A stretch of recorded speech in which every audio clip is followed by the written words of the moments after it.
Biografi singkat Kiai Haji Ja'far Sabran.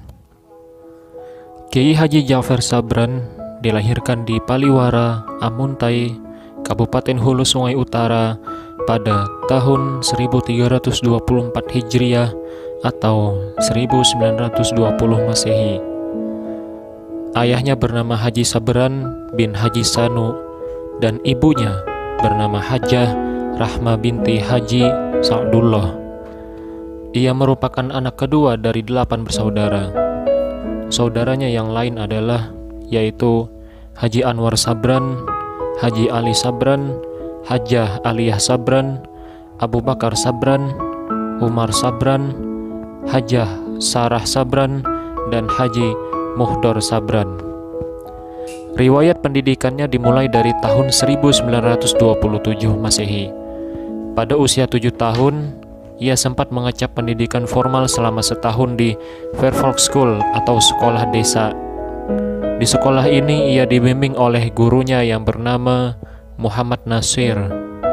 Kemudian pada tahun 1931 sampai 1939 Masehi, ia meneruskan studinya di Arabische School, sekolah Arab yang didirikan oleh Tuan Guru Muallim Abdul Rashid yang wafat pada 1934. Arabische School kemudian berubah nama menjadi Madrasatur Rashidah. Pimpinannya juga berganti, yakni Tuan Guru Abdul Rashid, dan pindah ke Kandangan dan akhirnya digantikan oleh Haji Juhri Sulaiman. Pada masa kepemimpinan Haji Juhri Sulaiman inilah Kiai Haji Ja'far Sabran menempuh pendidikan di madrasah ini hingga selesai di tahun 1939 Masehi. Para tenaga pengajar Madrasatul Rasyidiyah pada saat Kiai Haji Ja'far Sabran belajar di sini adalah Haji Juhri Sulaiman sebagai kepala sekolah, Ahmad Mansur, Haji Muhammad Arsyad, Qori dari Tangga Ulin, Haji Asy'ari dari Tangga Ulin, Haji Ahmad Dahlan dari Lok Bangkai, Haji Abdul Wahab Syarani dari Palimbangan, Haji Muslim dari Pakacangan, Ismail Jafri dari Paliwara, Haji Jafri Pakapuran, menantu dari Haji Abdul Rashid, Haji Ahmad Jamhari, Qori dari Paliwara, Asnawi Hasan dari Paliwara, dan Haji Ahmad Afandi dari Paliwara. Inilah guru-guru dari Kiai Haji Ja'far Sabran di Madrasatul Rasyidiyah. Walaupun barangkali tidak semua guru-guru tersebut mengajar Kiai Haji Ja'far Sabran secara langsung di kelas. Selain menempuh pendidikan formal di Madrasatul Rasyidiyah dan Pondok Pesantren Modern Gontor Ponorogo, Kiai Haji Ja'far Sabran juga belajar secara non-formal dengan sejumlah ulama yang banyak tersebar di Amuntai.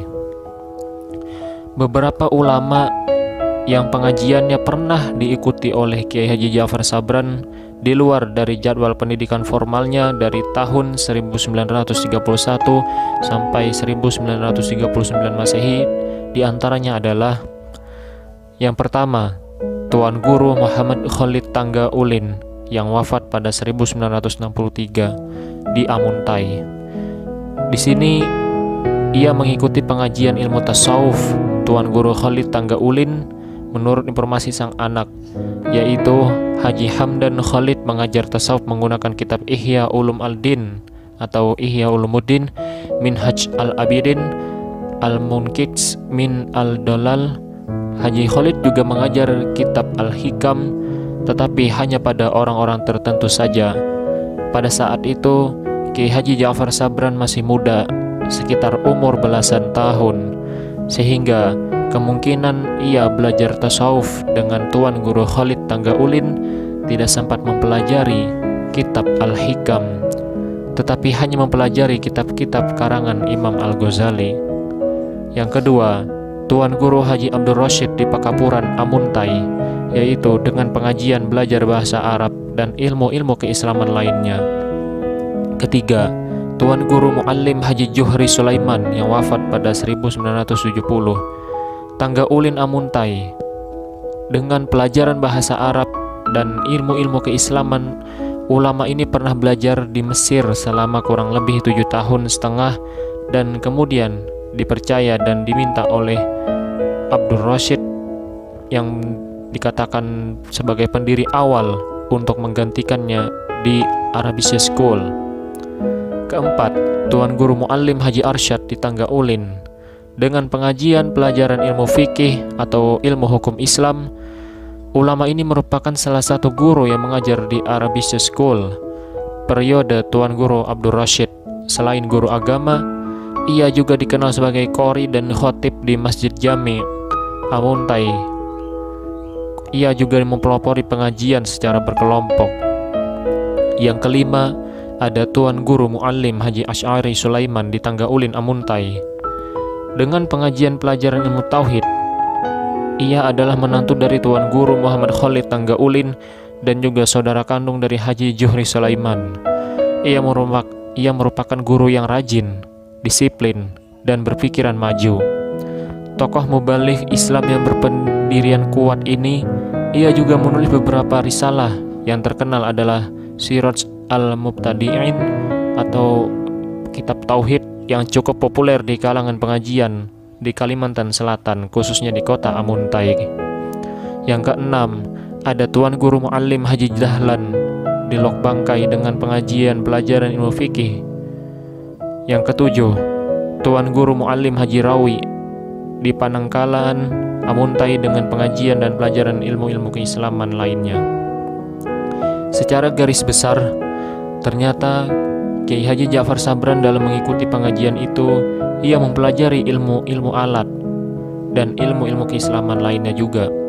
Dimaksudkan pengajian pelajaran bahasa Arab di sini adalah pembelajaran ilmu-ilmu alat seperti nahwu, qawaid, saraf, balaghah, ar-rud, qawafi, serta belajar tulisan kaligrafi. Sedangkan ilmu-ilmu keislaman secara umum diantaranya adalah akidah akhlak, sejarah Rasul, dan lain-lainnya. Pada kajian keislaman biasanya Tuan Guru mengajarkan tentang riwayat-riwayat dan juga nasihat-nasihat. Kitab yang digunakan dalam hal ini adalah Durratun Nasihin, Tanbih Al-Ghafilin, dan Fadailul Amal. Pada pembelajaran fikih yang dipelajari adalah kitab Mazahibul Arba'ah dan Fathah Al-Mu'in. Pada kajian hadis, kitab yang dipelajari adalah kitab Bulughul Al-Maram, Riyadus Shalihin, Sahih Bukhari dan Sahih Muslim, tafsir Al-Quran, dan juga dipelajari pada pengajian tertentu. Namun di Madrasatul Rasyidiyah, Kiai Haji Ja'far Sabran semasa muda juga mengikuti jenjang pendidikan 3 tahun pada tingkat ibtidaiyah, 3 tahun pada tingkat sanawiyah, dan 2 tahun pada tingkat aliyah. Ia berhasil menyelesaikan pendidikannya di madrasah ini pada tahun 1939. Minatnya untuk terus belajar tidak berhenti. Ia kemudian berkeinginan melanjutkan pendidikannya ke pondok pesantren modern Gontor bersama teman-temannya. Keinginan untuk melanjutkan studi ke pondok pesantren Gontor akhir dapat diwujudkan. Ja'far Sabran bersama dengan beberapa orang sahabatnya, alumni Madrasatul Rasyidiyah, yaitu Abdul Muthalib Muhyiddin, Ja'fri, Nafi Hasan Basri, Muhammad Noeh, Masdan, dan Idham Khalid yang termuda, akhirnya dapat berangkat ke Jawa Timur. Setelah menamatkan pendidikannya di KMI Bovenbouw pada tahun 1942, Ja'far Sabran kembali ke kampung halamannya Amuntai bersama teman-temannya yang lain.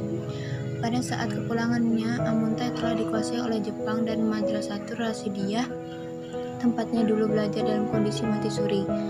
Para tokoh masyarakat, terutama dari kalangan ulama, mengharapkan para alumni Gontor ini membangkitkan kembali Madrasatul Rasyidiyah. Akhirnya pada tahun 1944, Idham Khalid diangkat untuk memimpin Madrasatul Rasyidiyah, sementara Ja'far Sabran bersama kawan-kawannya yang lain turut membantu membenahi kembali Madrasatul Rasyidiyah dan sekaligus menjadi tenaga pengajarnya. Dengan semangat tinggi, mereka mengembangkan kembali Madrasatul Rasyidiyah kembali dan mengubah namanya menjadi Ma'had Rasyidiyah tahun 1944 dan kemudian mengubahnya lagi menjadi Normal Islam pada tahun 1945. Mereka kemudian bekerja luaran. Dek Ja'far Sabran sendiri pandai menjilid buku dan jilidnya cukup laris. Dek Ja'far Sabran dan Abdul Muthalib Muhyiddin merupakan dua orang yang berjasa dalam merintis perguruan normal Islam Putri. Awalnya, pada tahun 1942, Dek Ja'far Sabran merintis perguruan Islam dengan memberikan pelajaran di rumah orang tuanya di Paliwara. Pada bulan Juli tahun 1952, Dek Ja'far Sabran berhijrah dari kota Amuntai, Kalimantan Selatan ke kota Samarinda, Kalimantan Timur. Selama berada di kota Samarinda, ia dipercayai menduduki beberapa jabatan penting, di antaranya menjadi Kepala Sekolah Normal Islam Samarinda tahun 1953 sampai 1961. Ia juga mendirikan madrasah tasawuf diniyah untuk mendidik guru-guru agama berjumlah 30 orang dan juga mendirikan sekolah dasar Islam Darul Falah tahun 1968. Pada tahun 1961 ia menjadi pegawai di kantor Jawatan Pendidikan Agama Kotiamadya Samarinda. Beberapa tahun kemudian ia diberi kepercayaan menjabat Kepala Inspeksi Pendidikan Agama pada tahun 1968 sampai 1971. Ia juga pernah menjadi Ketua Nahdlatul Ulama Provinsi pada tahun 1967 sampai 1972. Selain itu, ia juga sempat menjadi dosen luar biasa pada Fakultas Tarbiyah IAIN Samarinda pada tahun 1966 sampai 1970. Terakhir, ia terpilih menjadi anggota DPRD TK1 Kalimantan Timur selama 2 periode, yaitu pada tahun 1971 dan 1982. Meski menjadi pejabat dan anggota DPRD, sebagai ulama ia tidak berhenti mengajar umat. Dari tahun 1961 hingga 1990, ia aktif melaksanakan beberapa pengajian baik di rumah Haji Abdul Ghani di Karangmemus, di Langgar At-Taqwa maupun di tempat lainnya.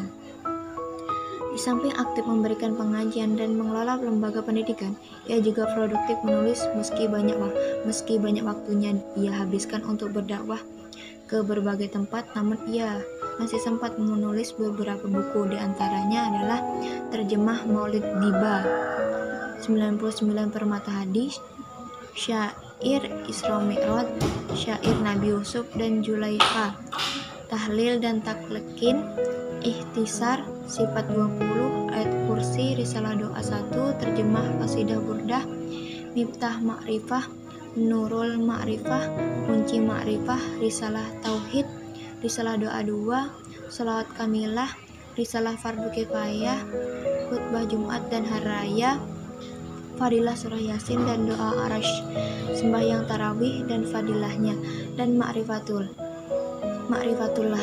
Buku Risalah Doa dan buku-buku karya yang lain sudah banyak tersebar di berbagai daerah Kalimantan, bahkan di beberapa kota di Pulau Jawa dan Sumatera, serta kota-kota lainnya di Indonesia.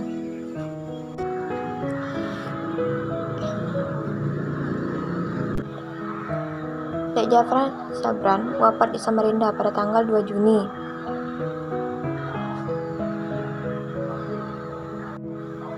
Dek Ja'far Sabran wafat di Samarinda pada tanggal 2 Juni 1990 dalam usia kurang lebih 70 tahun. Ia dimakamkan di samping Masjid Raya Darussalam di tengah kota Samarinda. Ia meninggalkan seorang istri, Hajah Arfah, menikah tahun 1939 dan beberapa orang anak dan cucu. Dek Ja'far Sabran dikaruniai 6 anak, 2 orang anak laki-laki dan 4 orang perempuan, yaitu 1 Hajah Fartiyah, guru SDN, dan 2 Mawardi. Yang ketiga Dr. Andas Haji Farid Wajidi, MPD, pernah menjadi Kepala Kanwil Depak Provinsi Kalimantan Timur.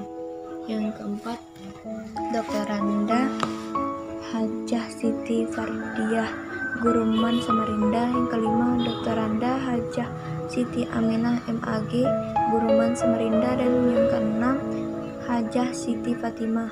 Di antara anak-anaknya, ia tampaknya Yang paling menonjol dan dapat meneruskan figurnya adalah Dr. Andas Farid Wajidi, MPD.